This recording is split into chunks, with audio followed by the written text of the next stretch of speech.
Are you looking for a really awesome and amazing graphic designer? How about an illustrator or a photographer? This is Rainey Roberts, and I wanted to tell you how you can get my designer, illustrator husband, Scotty Roberts, to work for you on your project.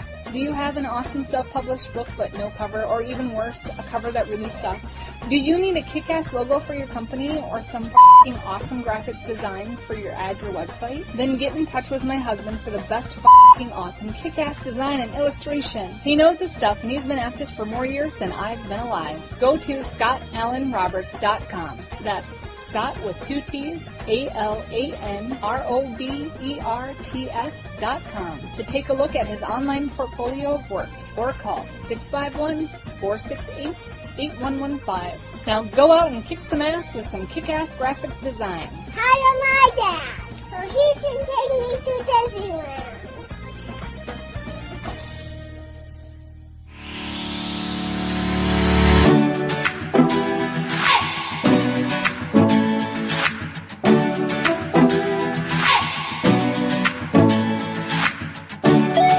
You're listening to the Intrepid radio program with Scotty Roberts. Intelligent talk.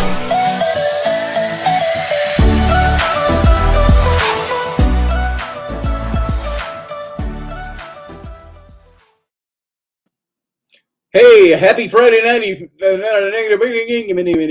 Easy for me to say, huh? Hey, folks, welcome to the Friday night show. Hope you had a great day today. Happy Friday. And welcome to the Intrepid radio program. That's me, your host, Scotty Roberts. And we're going to, I don't know what we're going to do. I don't know why I even said that. It is so off my normal opening. I threw myself off by stumbling over my words. But you know what I mean. Go on over to Odyssey Radio. That's ODYSY1.com. And you can see all the goodness that's Odyssey Radio. Check out all the places where you can hear other broadcasts of this show. Older broadcasts, previous broadcasts, and you can check out the schedule and see what's going on over there. And of course, if you are here, you are on my YouTube channel. That's youtube.com/Mr. Scotty Roberts. Now, as for the studio tonight, you can see I am not in my studio. And no, this is not my bedroom at home. I'm in a hotel room somewhere near Nisswa and Pequot Lakes, Minnesota. Kind of right in between. I'm up with my friend Andy Dabbs, doing a few days work for him over the weekend, graphic design and illustration and web site development and stuff. He's the Hell's Head coffee guy. If you see right over there, the Hell's Head coffee guy, you can go to hellshead.com and you can see what that site's all about. And we're going to be doing some changing up over there and do some things over the weekend. So it's going to be a fun working weekend. I'm about 3.5 hours from home, something like that. And he always puts me up in a nice hotel room. And so that's where we are tonight. It's the makeshifty studio in northern Minnesota. And we're about halfway up. We're near, I suppose we're about 25 miles from Lake Mille Lacs. Lake Mille Lacs.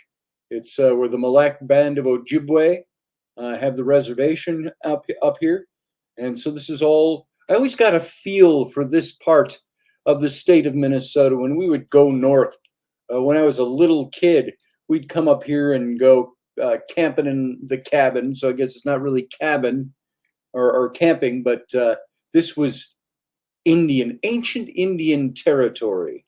And that's what I always get when I come up here. And I had to drive by. I was running more behind myself than I wanted to today. And I drove by the Native American Museum here in Lake Mille Lacs. And couldn't take time to stop. I've been wanting to stop there every time I come up here, and some days of the week it's closed, and I think it was open today, but I was zipped by there at about 4:30 in the afternoon. So I just wasn't going to stop. I didn't want to take any more time, but that's where I am right now. And so wherever you are, I hope you're having a good night. All of those of you who are here gathering in the chat room and listening to the show outside the chat room, all of you, you're doing something tonight. I'm very thankful that you chose to be here with me, and I appreciate that. And I want to say hi to everybody. I saw Brianna had mentioned she's not feeling good. Sweetie, I hope you're feeling better soon. I know what that's like to not feel good. And so hopefully going into the weekend tomorrow morning, you'll feel better. And if you show up in here again, I'll say hi again. Michelle Canham Free, good to see you. You're in the grocery store. I don't know why you plan so much walking and grocery shopping during this show. I don't know what to think about that. I'll have to revisit that with you some other time. But it's good to see you, Michelle. And Susie Q, great to see you here today. And Steve Clark, howdy, sir. Good to have you in here. Matthew Sainsbury, good to see you, brother. And who else we got? Master Finn. Matt Finn, did you know I was watching for the first time in a very long time here in the hotel room? I turned on Fox News, and lo and behold, there was one of their, not their anchors, but just one of the news commentators came on for a quick news break by the name of Matt Finn. I had to look and do a double take. He said, "Good evening, this is Matt Finn reporting from blah, blah, blah." And I went, oh, and I looked over and it wasn't you. So, but you do have a namesake out there somewhere in the news. And Barbie D, good to see you. Glad you're here. I hope you got the good seats. Doug Stack, brother, it's good to see you. Always good to see you. Would love to see more of you. Wish we were close enough to hang out some more. Doug Stack and I got together when I was down in Louisiana, because he was only about hour-ish north of us, where we were living down there and working. And he drove down a couple of times, and we went out to Mexican one night, and then we went out you took us to some place. It was supposed to be one of the best places to get some local type of grub, and some shack somewhere that had all kinds of seafood and steaks and stuff like that. Anyway, it was good. So miss you, Doug Stack, face to face. And who else we got who wandered in tonight? I already saw Brianna, and she's already out, I think, for the evening. And who else we got? I just like to say hi to you if you're here. Takes a couple of minutes, but it's okay. My show. And I like to do that. I like you to know that I appreciate that you're here. Who did I just see? Sean Stroik. Good to see you, brother. I'm glad you're here. And Dave Potter, Uncle Dave is here, folks.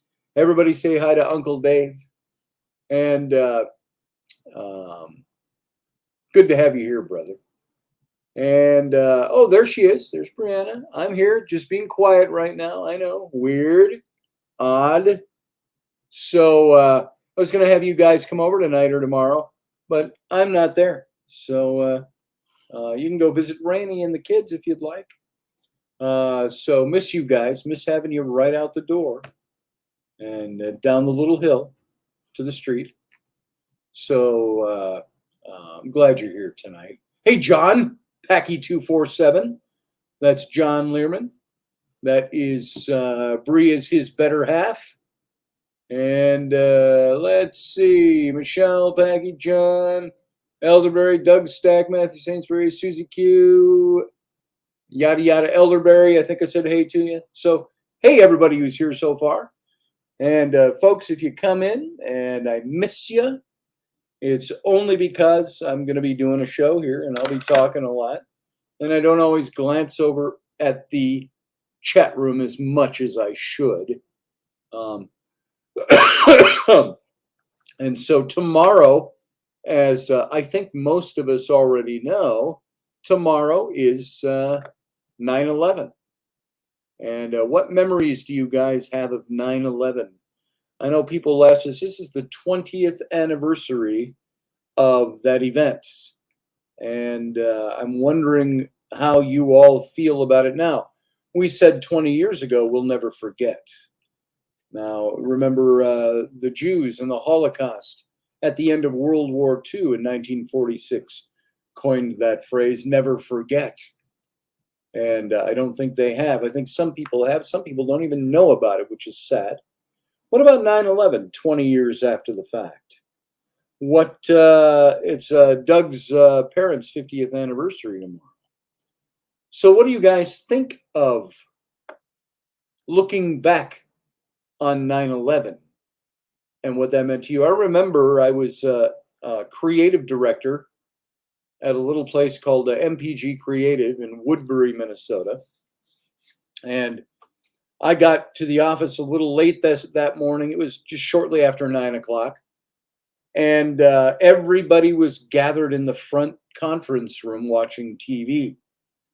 And I thought, whoa, there must be some ad that we put together for a client showing. Or from the somber mood, there must be some big news event. And I walked in, of course, it was right about the time where the airliner had just hit one of the towers.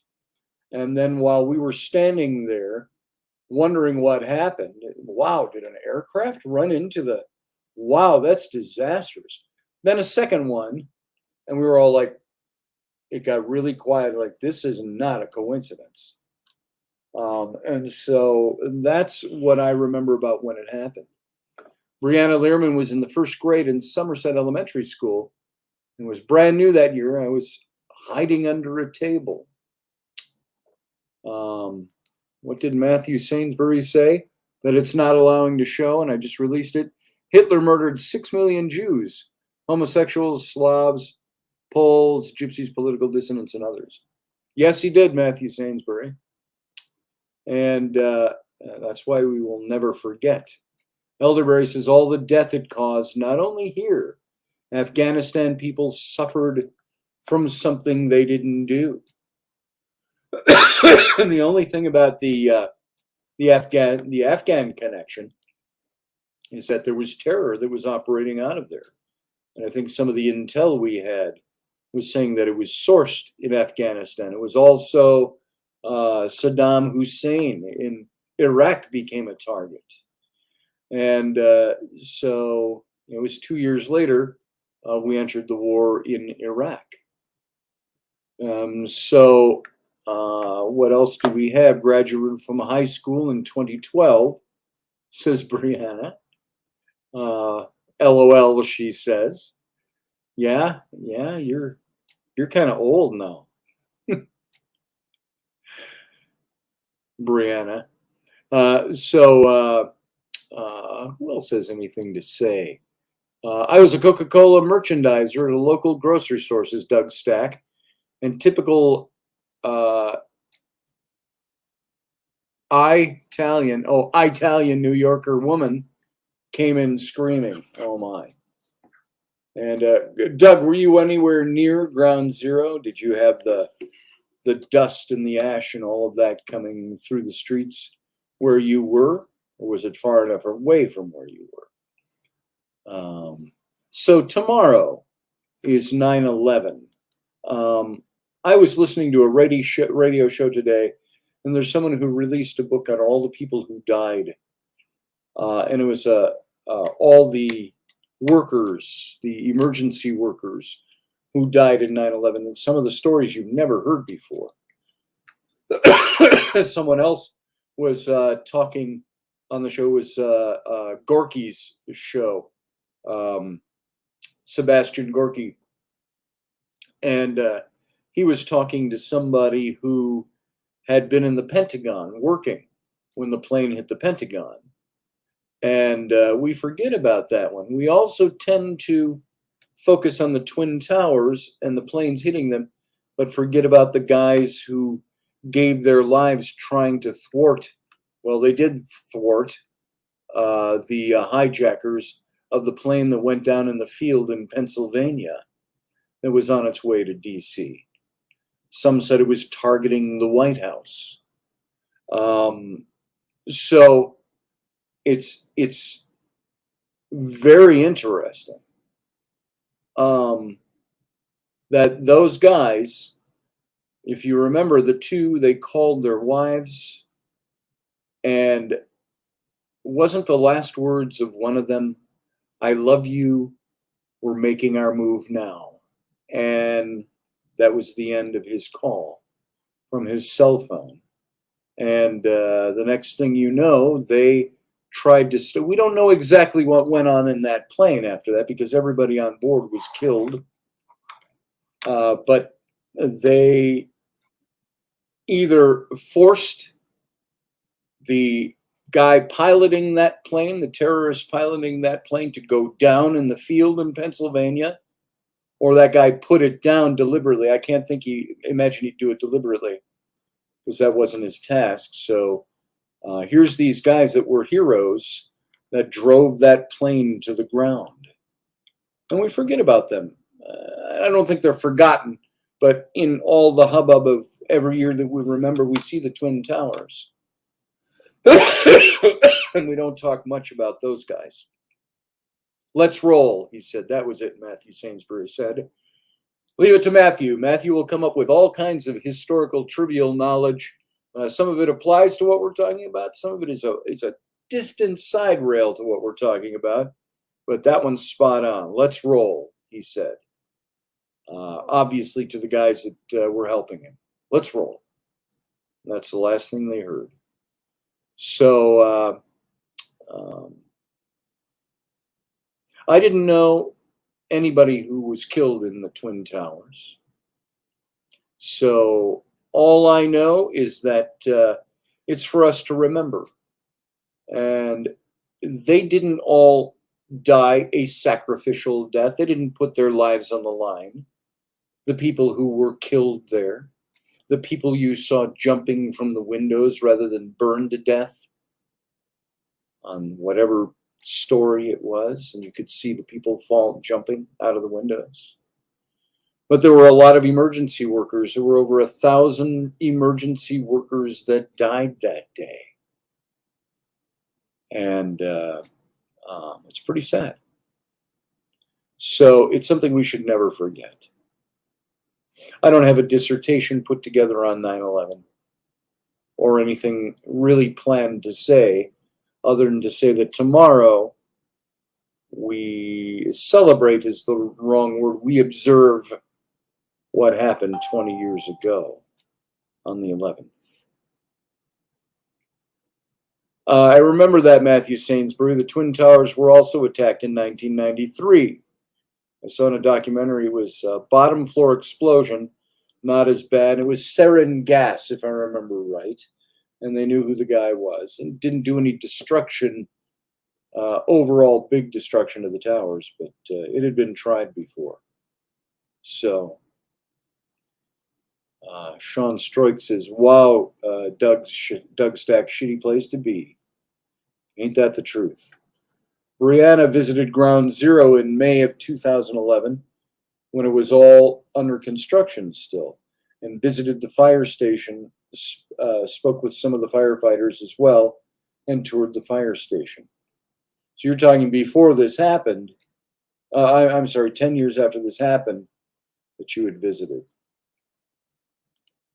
And Doug says, my father has a picture book of Ground Zero. Be interesting to see some of the photos he has, brother. Excuse me. I thought it was ammonium nitrate in '83. Now that might have been. Maybe that's the one I'm thinking of. Maybe that's, I'm forgetting there was an explosion. There was something else. Scotty had multiple orbs, says Delaney Pearl Jones, vids of orbs flying out and into my Twin Towers painting. Oh, that's interesting. Delaney. Let's see. So there we go. Let's leave that talk at that. I don't have anything more put together than that, other than to remember what you were doing. I was 40 years old when that took place. I wasn't in first or second grade like Brianna. I wasn't a teenager like some of you. I was already in my 40s when 9/11 took place. So what did David Icke say? David Icke said that the one who flew the plane into the Pentagon, that he failed his class in flying. He seems to think there was more behind the attack. All depends on what he thinks was behind the attack. I know that there's all the conspiracy theories that go up and all of that. So went up almost immediately, as a matter of fact. And so let's move on from that. So remember, people who lost their lives there. Remember by the way, remember how the nation, not in every little corner, of course, but the nation came together. People were flying flags. They showed shots of whole neighborhoods where people were flying the American flag after that. People united.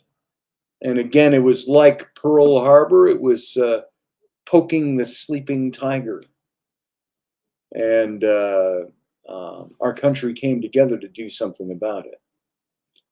And now, flying the American flag is looked upon as racist or unwoke.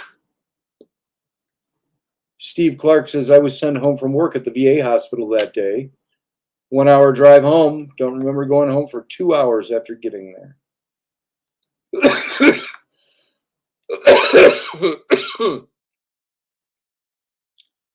People in Kansas, says Dave Potter, donated fire engines to New York.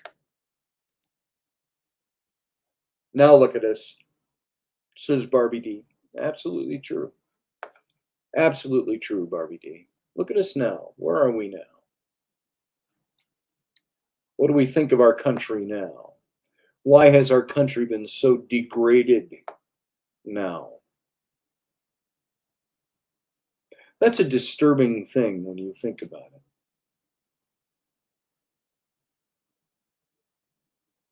So, like I say, till I can speak more about this, having prepared something for it, maybe on Sunday we'll do a little something. We'll kind of leave it at that for today. Just keep your thoughts about it and share what you want in the chat room if you'd like. Maybe we'll touch on this again the day after 9/11 on Sunday. So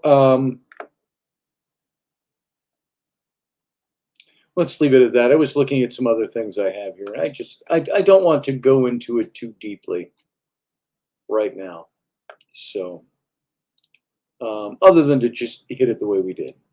So let's leave it at that. And we'll move on. It's now 9:24, guys. I want to get us into talking about the Old Testament tonight, which I think is a very important facet of looking into the historicity of Jesus.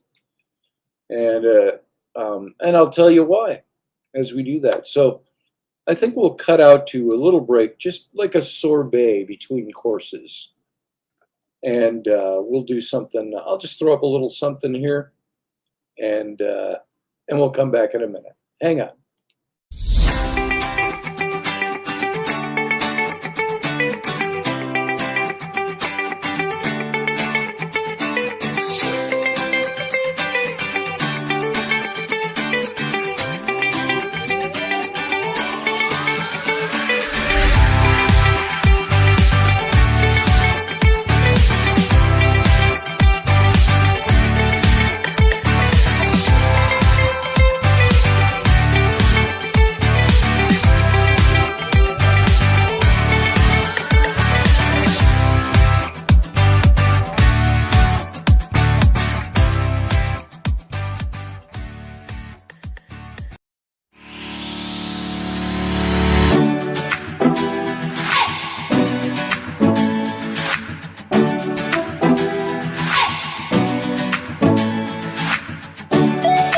You're listening to the Intrepid radio program with Scotty Roberts. Intelligent Talk.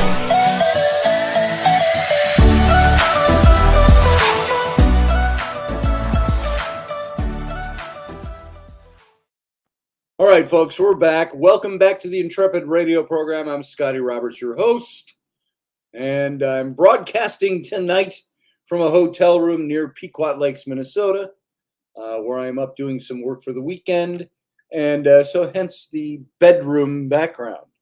No, this is not Pornhub 2. That's my hotel room bed. And so I rarely have ever broadcast from a bedroom, but here we are.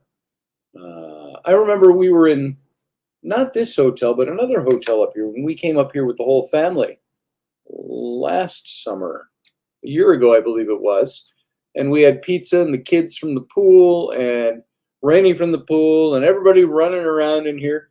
Rainey didn't know I was broadcasting. She passes behind me with nothing but a towel on, barely covering herself. And the kids are all running around screaming in here and having pizza. And I said, well, here we are, broadcasting live. So that was either, I want to say it was last summer. So I'm pretty sure it was. So hopefully, I don't know what the signal is like from here. I do not have my studio mics. So we're back to the computer sound.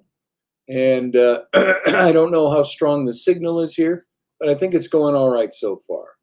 So let's, Michelle Cannon Free remembers that. Yeah, that was a lot of fun. That's on the channel somewhere. If you go back to about this time last year. And so now I want us to get into talking a little bit. Excuse me, I've got a little, I could just hit my mute button. How about I do that? There you go. I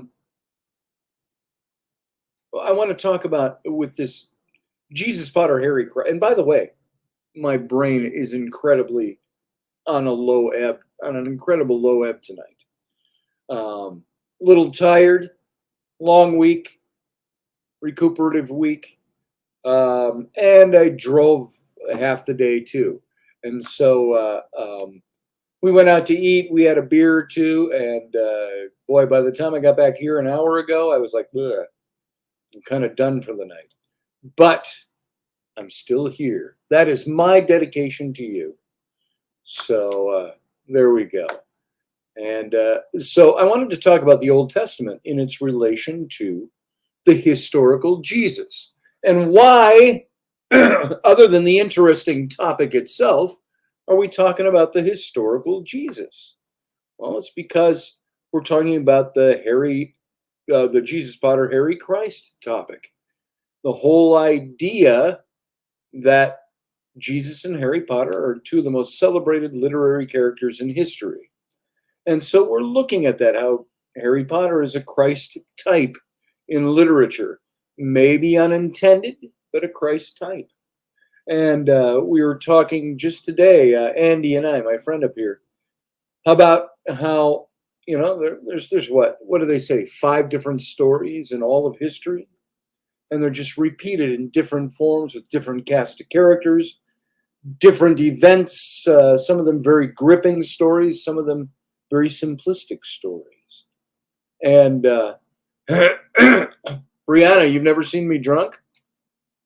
I don't think so. Yeah, we did a drunk show on here not long ago. Oh, it was back in Louisiana. It was Sam and me, and we were sampling single malt Highland scotches. And all through the show. And I think we went almost 2 hours that night, if not longer. But yeah, we were pretty well in our cups. So Beth Kirkham says, well, they were both fairy tales. I'm not sure which ones you're talking about, Beth. So, and welcome to the show, by the way, Beth. Good to see you. And so, you're talking about Harry Potter and Jesus Christ. Well, that's the opinion, because that's one side of the equation. Some think it was a complete and utter fairy tale. Others believe it was somewhere in the middle, that he was a real person, that his followers embellished his story. And others believe it was a very literal events that they're talking about.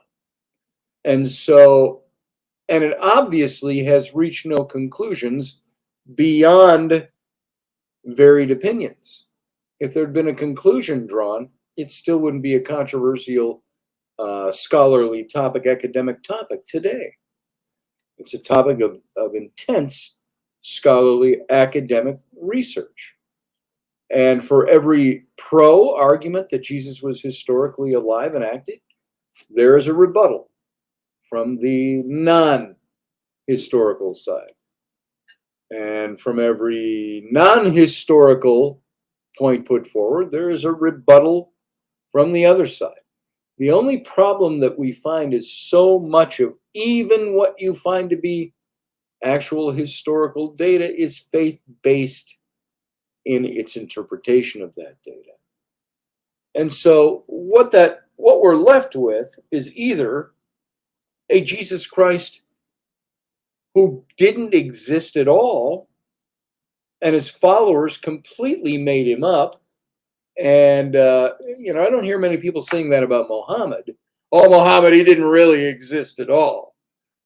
His followers just made him up. Well, these are the founders of these religions. I haven't heard people say, Buddha, he never really existed. His followers just made him up. You don't hear that about other. Why only about Jesus? And why is there such speculation? I think it's because the Christian movement, whether you like it or hate it, and there's all varied kinds of Christianity out there, that movement exists and it started somewhere. Did it just start with his followers proclaiming that this guy was this amazing God-man character, and the Gnostics claimed he was just one of many God-men? Or was he completely fabricated? Was he somebody that existed in history? We went through over the last couple of days the 4 ancient historians, non-religious historians that wrote about him, from Herodotus to Pliny to Tacitus to Suetonius. All of these guys living within 150 years of the time of Jesus. Now, did they make up their histories? Maybe. There are earmarks in some of those lines that make it look as if they've been edited later, added in to the text of these authors later. Pliny, one of the most notable historians, not much reason to doubt what he said, still, and he came in from a negative side, talking about Jesus from an historical point of view, still had no proofs that Jesus existed. And so for one of the most earth-moving, life-shattering series of events that happened from a singular man in Judea in the early 1st century, there is still nothing other than these 4 authors of his time, historians, a little bit after his time, that wrote about him. Out of all the witnesses that witnessed the life of Jesus, there is nothing written about him. So what does that say to us? Is that the great paradox that's spoken about in the Greek writings? The paradox that says it's the scandalon, the stumbling stone in the Greek, that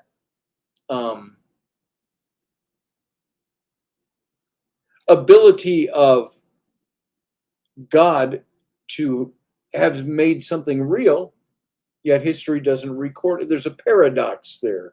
There's no historical record that it ever took place, yet it's so. So it still comes down to faith. You have to believe it by faith. Sometimes you have to abandon it by faith. Sometimes you have to believe by faith that it didn't happen.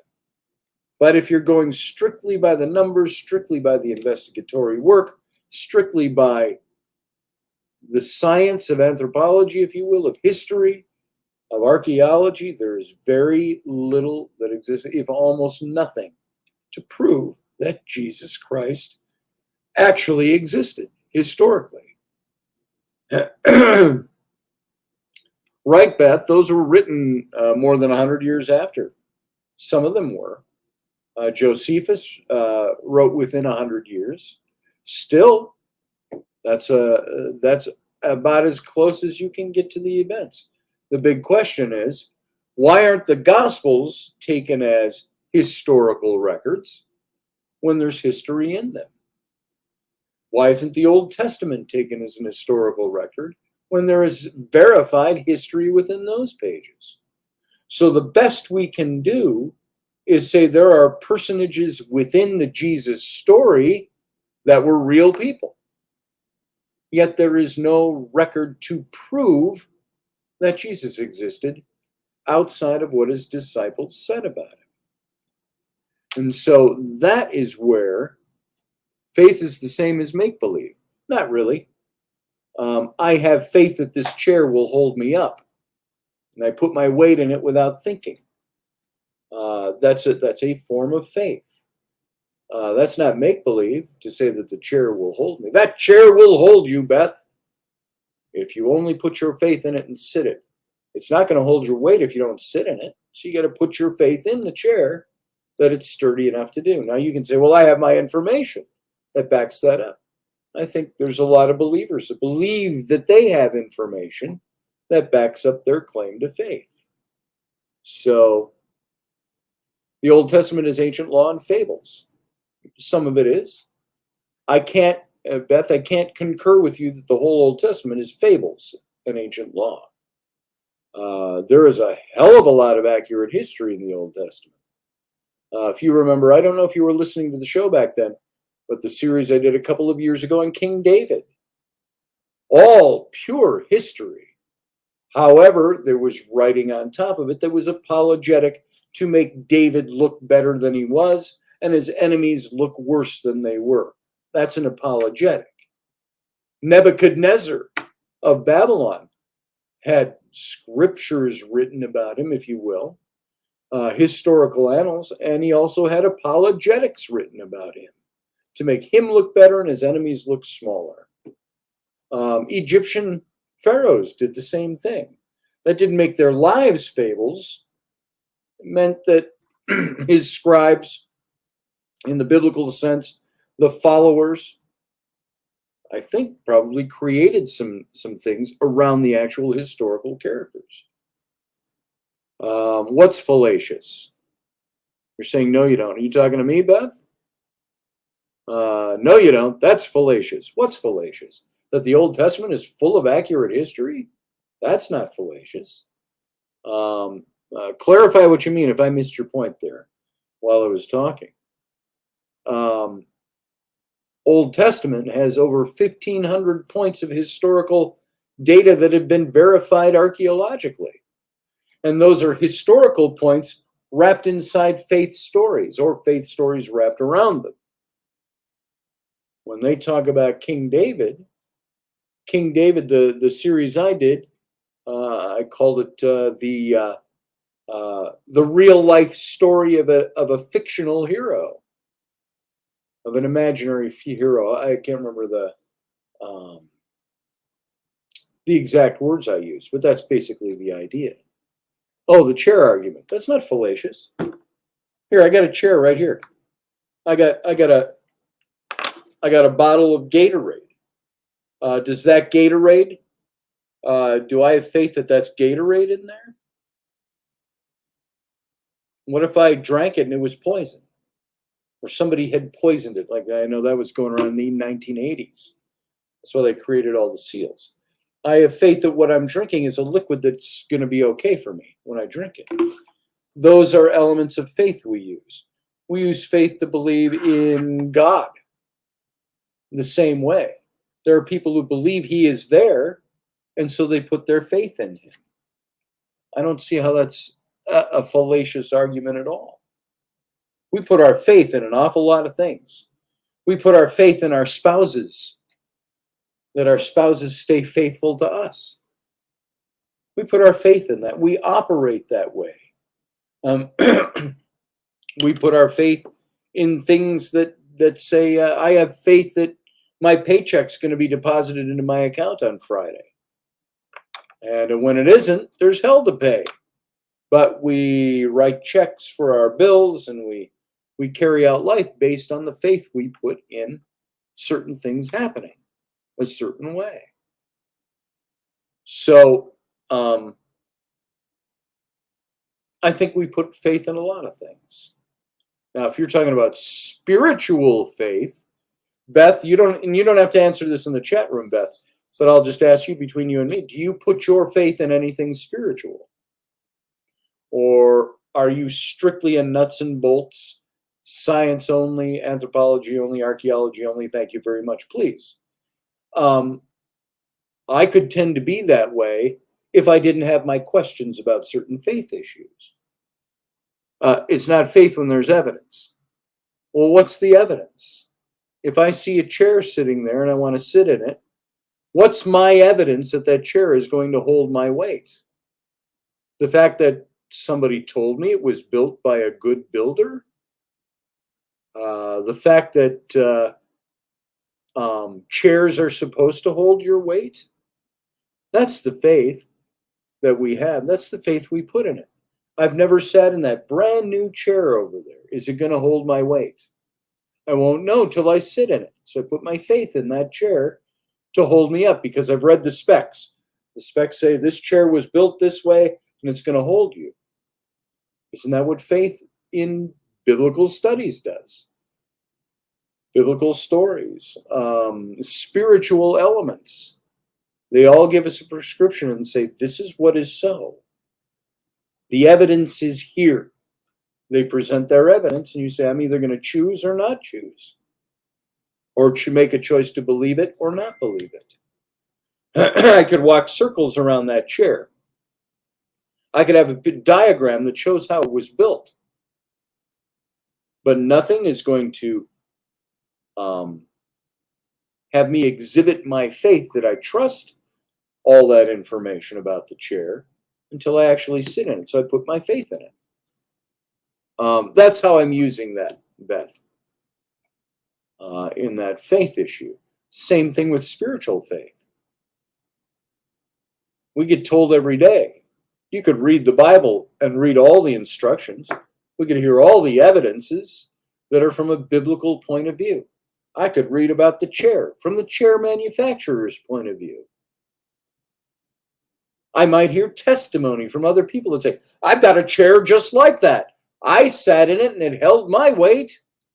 That one should hold your weight too. So we choose to put our faith in that. Know that you have sat in many chairs and you can judge that the chair will more than likely hold your weight. Isn't that the same thing spiritually, though? We put our faith in our moms and dads when we're little kids.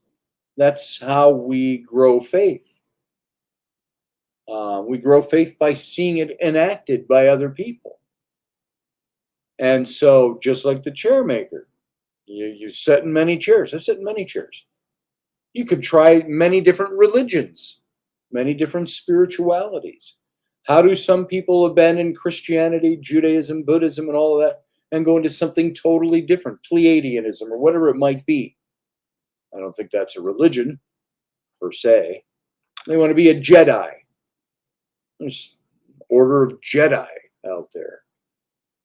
They put their faith in something else. Same with the chair. So I've seen many chairs. I've seen many religions. And when I put my faith in a religion, I'm saying these other ones don't work for me, even though I've seen evidence of people believing them. So that's how I'm using that example.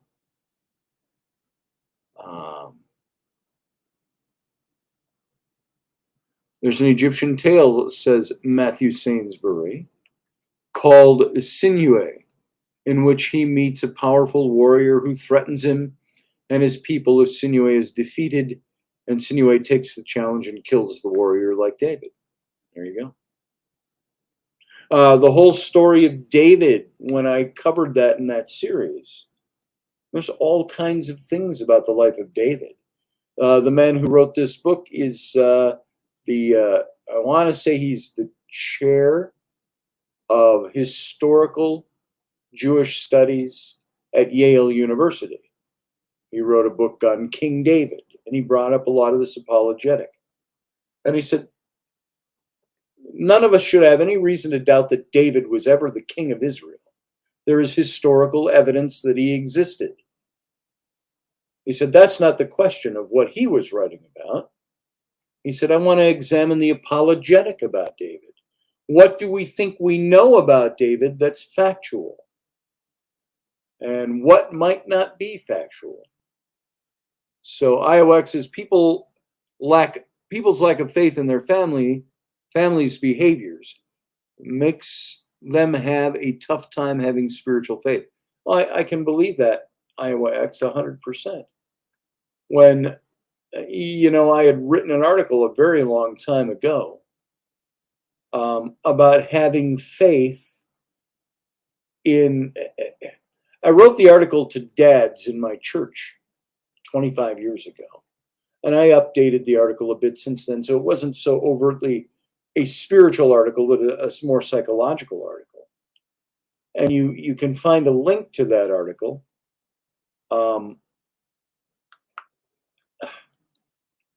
We've got some time here. I want to, on Iowa X's point, I want you to hear this a little bit. And again, we're not getting into the meat of the show, but I wrote an article. It's called "Oh, Captain, My Captain." And I believe I read this on this show. New York is a real place. It's a real place. I've been there. There's evidence that it's there. There are people every day streaming in and out of New York, making phone calls from New York. So, thanks, Scotty. I just did a spit take. Our spouse is faithful to us. You're welcome, Dave Potter. I don't know what that meant. So, in this article, I wrote this originally for a men's group in 1995. And I started like this. I said, when I was a kid, I didn't think much about the kind of dad I would someday become. I was too busy daydreaming and doing the stuff that young boys do in their pubescent years to think about such distant things. My own father was an unknown, faceless stranger whom I had met only one afternoon when I was 16, but never really got to know until I turned 30 and was about to be a father of my own for the first time myself. I was the middle child of three, a so-called latchkey kid whose young, attractive single mom worked hard as a waitress for meager pay and a few lousy tips. She would head to her job at a small dive of a pub every day before I got home from school, leaving instructions to throw frozen pot pies into the oven for supper and for me and my siblings to be in bed by 9 p.m. She had a few boyfriend relationships in and out of the home during those years, but none of them ever became a permanent fixture. Consequently, I created in my own mind a masculine patriarch composed of the figures of fatherhood and masculinity that television of the late 1960s and early 1970s had to offer. I soaked them up like a sponge. During my childhood afternoons, I precariously balanced my time in the sunshine or out playing in the yard with the dimly lit basement of my mother's home, watching television. Every day for several hours a day, I absorbed the various heroes of television, the sheriffs, the outlaws, adventurers, and secret agents in such shows as Robin Hood, The Wild Wild West, Lost in Space, and Gunsmoke. They were the manly icons that constructed my view of masculinity, the varied fictional elements that comprised the amalgamated yet imaginary surrogate father of my youth. But out of them all, there was one hero who stood head and shoulders above the rest. No other televised character could compare with the fictional leader who, to me, in my childhood, represented an image of what I wanted to become as a man. He was an escape from the emotional turmoil of my youth, designed by his creator to be the Horatio Hornblower of outer space, the adventurer's adventurer, the hero's hero, the leader, the visionary, the intellectual man's man, were all embodied in Captain James T. Kirk of the Starship Enterprise, who single-handedly established for me the image of what I began to believe a man was really supposed to be. There was something very different. I'm going to continue reading this so you get the point. Iowa X, especially, you triggered this, and others. Now, for the record, I must state that while I adhere to the tenets of good psychology, I'm sorry, I skipped a paragraph. There was something very different about the good captain that struck a chord of harmony with that little boy back in the late 1960s. And it wasn't until recent years that I was able to uncover the buried emotions of my past to discover why, as a young boy, I found a kindred spirit, if you will, with this fictitious space-age adventurer. For the record, I must state that while I adhere to the tenets of good psychology, I have a sincere loathing of much of the psycho-babbly gobbledygook associated with the more non-scientific facet of the craft. And quite frankly, as a guy, I'm not always comfortable revealing all the deep, dark sides of my emotional makeup. If I can talk a good talk about emotions, but I can talk a good talk about emotions, but feelings are elusively different to articulate. So if in this little exercise I delve into either of those areas too deeply for your comfort zone, extend some gracious latitude by accepting what you can and leaving for another time that which you cannot. Now I'm going to get into this some more here. I know some of you have heard this a long time ago on this show, but as I was growing up, I buried myself in the lore of Star Trek. Now, as I'm reading this, get that idea that Iowa X brought up. Depending on the home life you have, will sometimes be the basis for the kind of faith you have. At the same time, you can see how I'm building a case for the things we put our faith in. So as I was growing up, I buried myself in the lore of Star Trek, idolizing its main character, mimicking his mannerisms and his persona. You are on very shaky ground with me if you ever criticize the captain or his show to my face. There was a need for escape during those formative years of my life, and I have since learned that I used my affinity with Kirk as a means of burying the things that were too painful for me to deal with in the open. In a figurative sense, I took my childhood pains and buried them in a metaphoric tin can somewhere out there in my backyard. And now, as an adult man searching for the source of buried anger, hidden pain, modes of operation, I've stepped out into that old backyard in the misty dark of midnight with nothing but a flashlight, a shovel, and the tattered pieces of an old hand-drawn map sketched out so many years ago. X marks the spot. This way to the buried treasure is barely legible in the folds of age. Captain Kirk, to me, was a lonely man. Sure, he had friends, advisors, and a great many lovers, but at his core, when you stripped away all the facades of his position, he was a man alone. The pains and mistakes of his past molded him into the person he was. His inner pain drove him to singularity, and he conquered his demons by cheating them and scrapping his way into the light.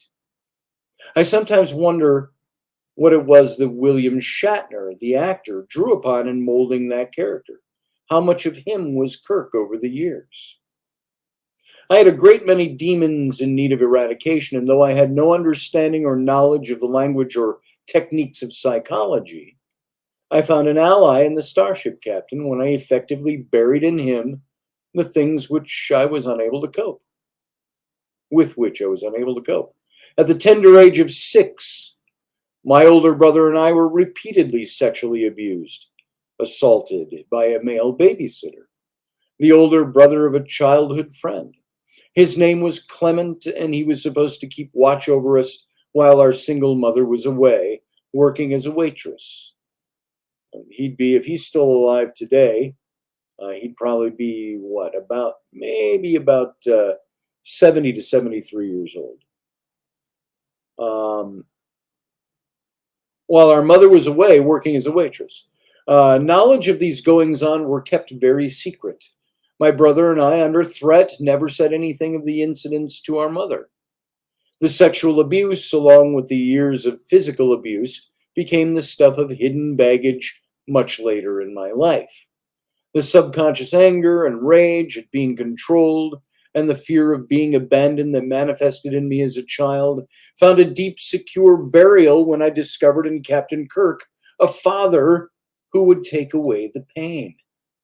These weren't conscious cognitive actions on my part, but rather the natural subconscious survival techniques of a mind that was too young to know how to deal with what went wrong.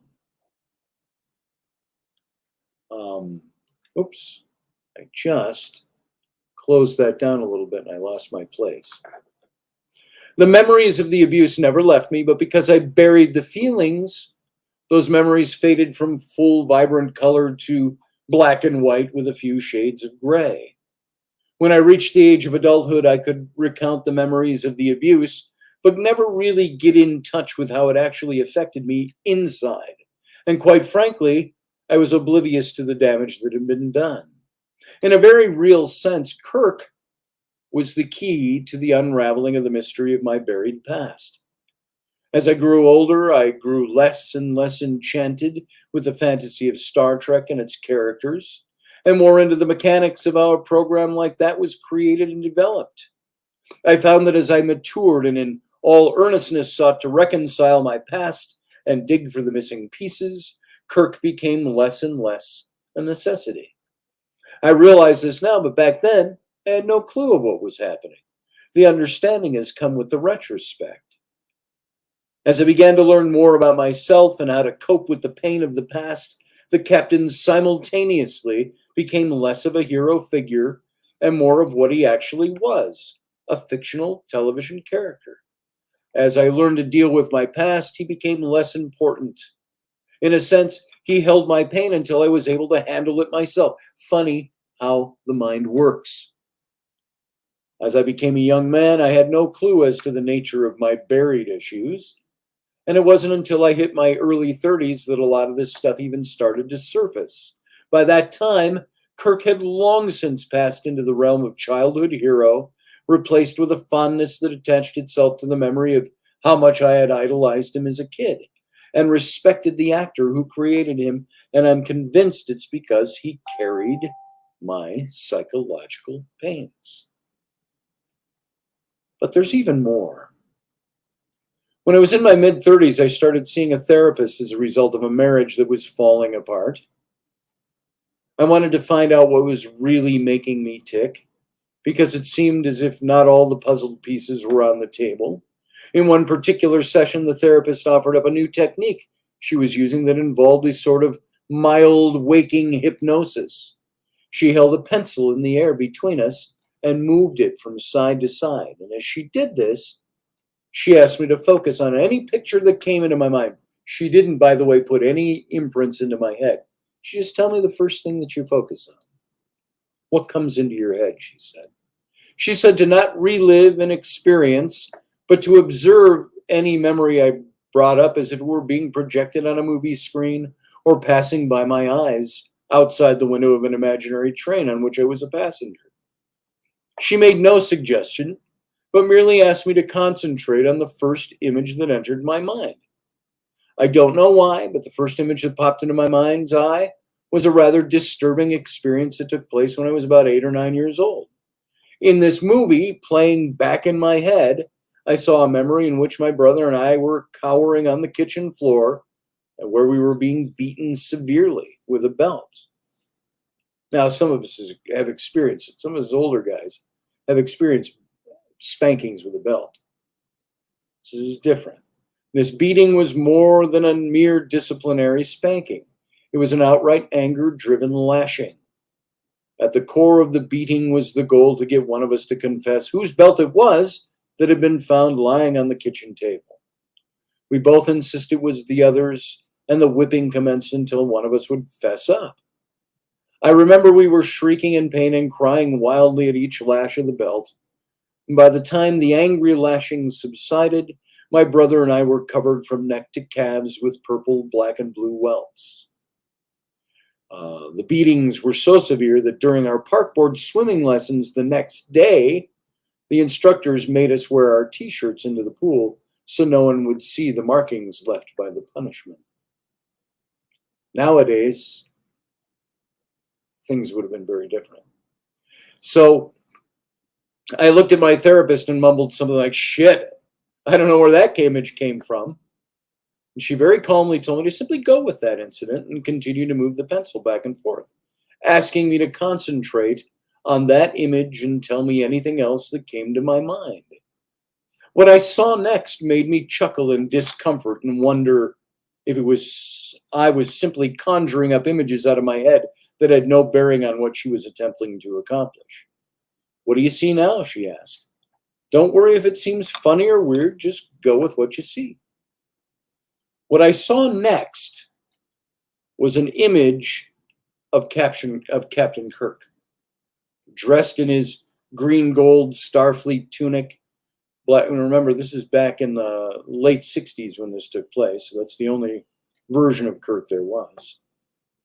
The black trousers and booted uniform, kneeling on the floor next to me while I was being beaten. His arm was up in the air, blocking the blows being administered with the belt, while his other arm was wrapped around my shoulders, holding me close in protection. I looked at the therapist and shook my head and again laughed out of the discomfort of not knowing why this particular image was coming into my head. I had never, ever had this image go through my mind before. She again assured me it was fine and to simply continue going with the imagery and to continue relating whatever I saw next. The scene in my head morphed from the kitchen floor to the concrete stoop outside the back door of our house, where Captain Kirk sat next to me, his arm around my shoulder, comforting me as I cried.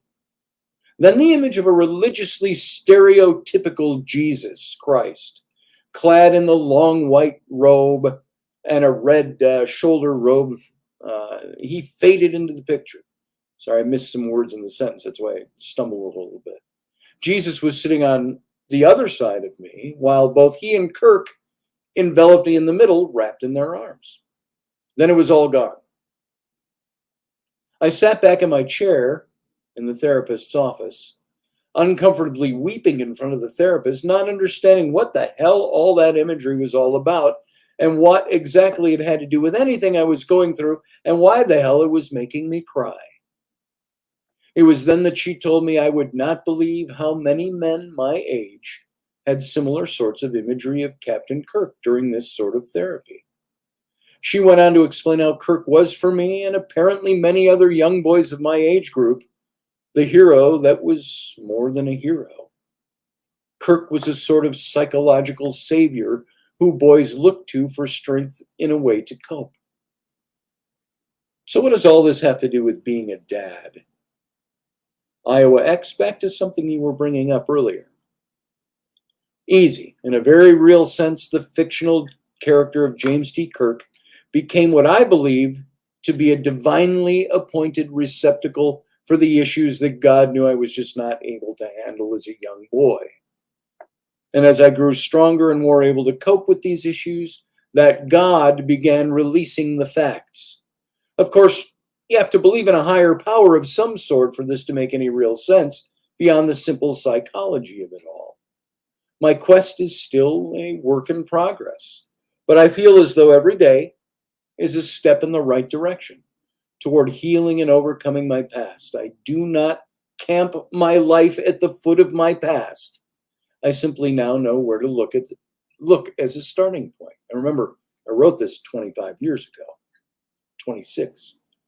Something else I learned through all of these experiences, and this delves deeper into an issue of faith.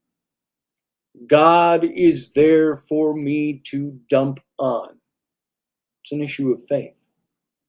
That great someone out there seems to crave my trust and waits with open arms to receive my message. Though the older I get, the more faceless and nameless that God becomes. God wrestles with us in the night times of our lives, yet at daybreak, he is gone. And we are only left with ourselves We are left only with ourselves and our acquired strengths and skills to scramble out of the pit. As a father and a dad, I want to instill in my children a trust in me. I want them to grow up knowing who their dad is and that their dad is always available. I want them to grow up knowing beyond a shadow of a doubt that they can dump on me and have full faith that I'm there to receive them as they are and hold them up. And as they learn to trust and have faith in me, they will inevitably learn to trust and have faith in the God they so choose. After all, in some sense, wasn't it supposed to be God who established fatherhood as a picture of what he ultimately is to mankind, at least in a biblical sense? A valuable lesson I learned out of the past was this: dads or moms, as the case may be, are the best portrait of God children will ever have.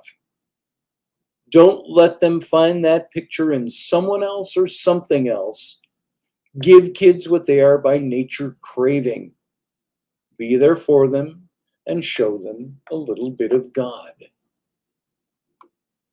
So, that's what you said, Iowa X, triggered in my mind.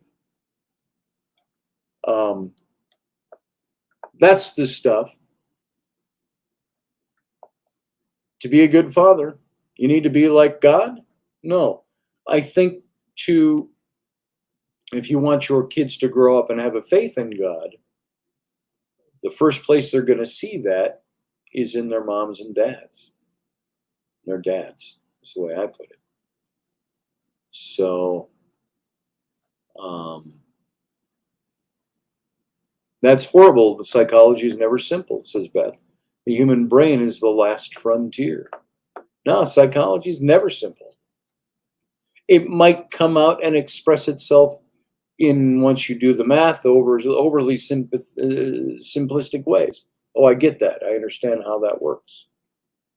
But you're right, Beth. It's not simple. I now put my anger into work, says Steve Clark, until at times I drop to my knees from being tired. I get that, Steve. I understand that. So while we didn't get into the Old Testament tonight, I think there was some interesting stuff that you guys brought up. And it's all Beth, Iowa, everybody else, Steve, everyone who talks here, Michelle, Matthew. Y'all bring up valid stuff, and it's stuff for us to think about.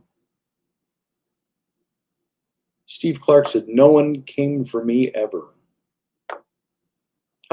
I saw a video that Teresa D'Antone put up, I think it was yesterday or the day before, a father talking about his autistic son. And the whole thing he ended up with was just show up. Just be there. He said all his son needed, he was in a school, and he was in a school surrounded by 2,000 other students and was always lonely. And all he needed was for somebody to show up. So, Steve, that's when you say no one came for me ever. Sometimes we need people in our lives to just show up for us. I know we've drifted off the faith issue here. And Beth, I don't want you to think I'm just discarding what you had to say. I'm not. I'm debating you in a way. You weren't here. I was just debating your comments. There's a lot to talk about faith. There's a lot to talk about being there. The right times. Elderberry says razor straps, belts, pieces of garden hose. Yeah. I got beat with broomsticks, phones. The phone, my mom, she didn't beat us with the phone, but sometimes we would interrupt her so much, she'd be talking on the phone, she hit us with the phone. And she said, the only reason you're probably alive is there was a cord, one of those little twirly cords on the phone. The phone could only go so far. We laugh about it now. So, Iowa X is transference to a fictional character. I guess we all do it to a degree. Yeah, I've made it conscious. Yeah, I think we do it. A lot of us do that. We put our faith in something, sometimes for good, sometimes until we don't need to anymore.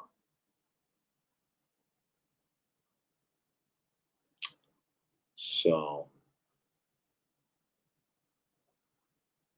see lots of comments here. We'll get back into some of this stuff another time. But tomorrow we're going to have to talk about the Old Testament. My whole issue is I don't believe, and Beth, I address you directly on this because we were talking about that. I don't believe the Old Testament was fables. I do believe that there are faith stories wrapped into the history. Hell, we had faith and history combined when Queen Elizabeth was on the throne. So we've always done it to a certain extent. We'll talk about that more tomorrow. Steve Clark said weeds, ropes, belts, wood, and very much more. Yep. Those were the old days when us old guys were youngins. Oh, tomorrow is Saturday. You're right, Susie Q. Thank you. Yeah, we won't be here tomorrow. We won't be back until Sunday morning. And I'll still be up here on Sunday morning. And maybe even Monday nights I'll still be here. I'm not sure yet. I'm going to be up here for at least 3 days. So I'll be heading back Monday or I'll be heading back Tuesday, back home. So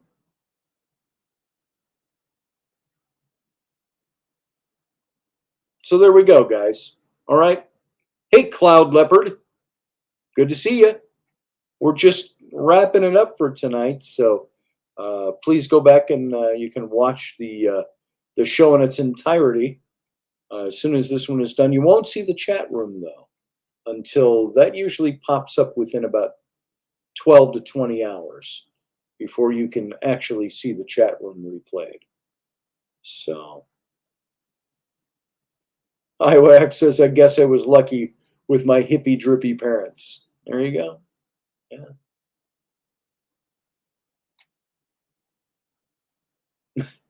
Michelle Cannon-Free says, I'm Canadian, eh?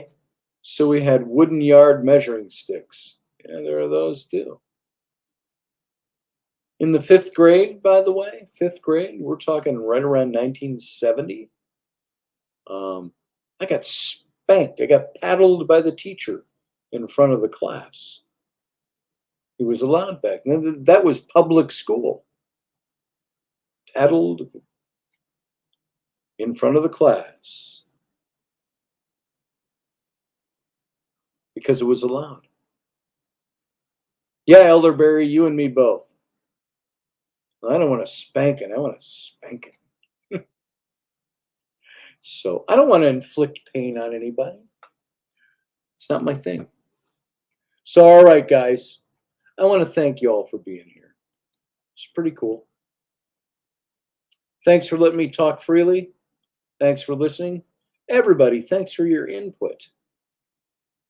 Because we may disagree on a point, doesn't mean I am not very thankful that you're here and appreciate your input. So I appreciate everyone who's here. All right, guys. So we're going to call it quits for tonight. We won't be back tomorrow. It's Saturday. We will be back on Sunday morning. So all of you have a good night. And you know what? Live long and prosper.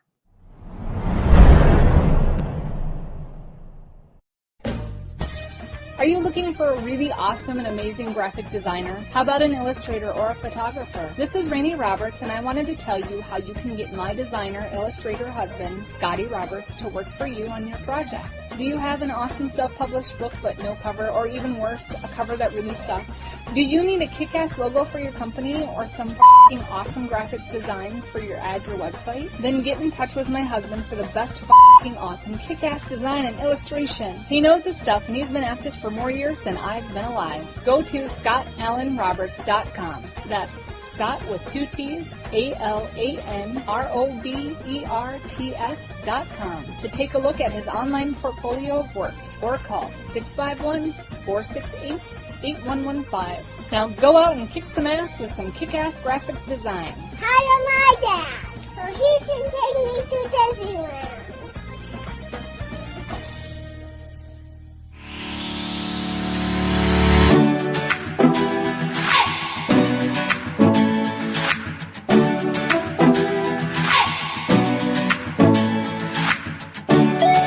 You're listening to the Intrepid radio program with Scotty Roberts. Intelligent Talk.